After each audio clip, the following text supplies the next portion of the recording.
Si vous avez déjà déterminé les méthodes et les moyens d'enseignement que vous voulez utiliser dans votre cours et que vous avez privilégié des activités d'apprentissage et défini votre contenu, vous êtes maintenant prêt à développer une stratégie d'enseignement.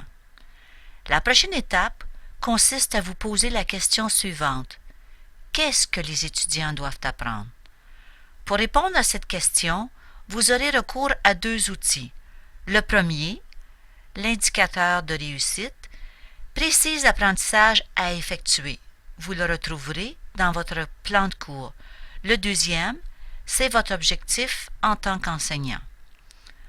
Regardons ensemble un tableau qui présente les 4 étapes que l'on retrouve habituellement dans une stratégie d'enseignement.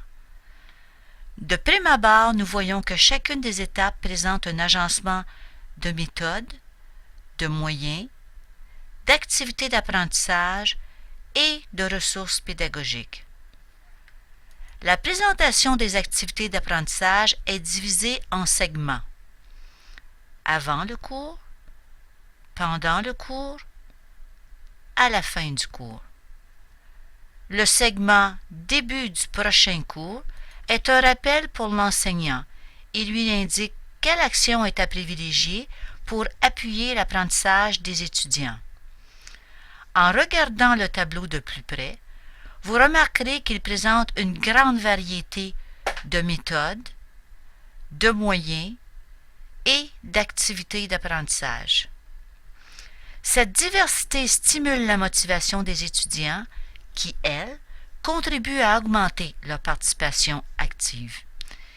Il est à noter que dans le but de présenter une plus grande variété d'exemples, les étapes introduction,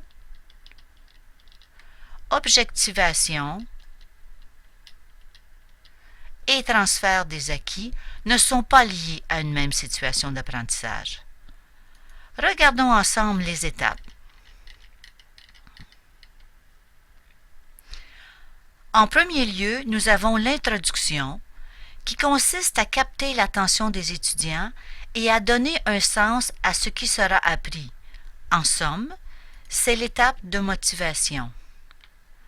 Suit l'étape de l'activité d'apprentissage, qui est en soi une étape d'expérimentation où les étudiants acquièrent les connaissances, les aptitudes et les attitudes visées.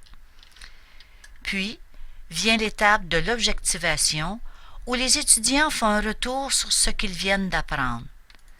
Finalement, l'étape du transfert des acquis offre aux étudiants la possibilité de démontrer ce qu'ils ont appris.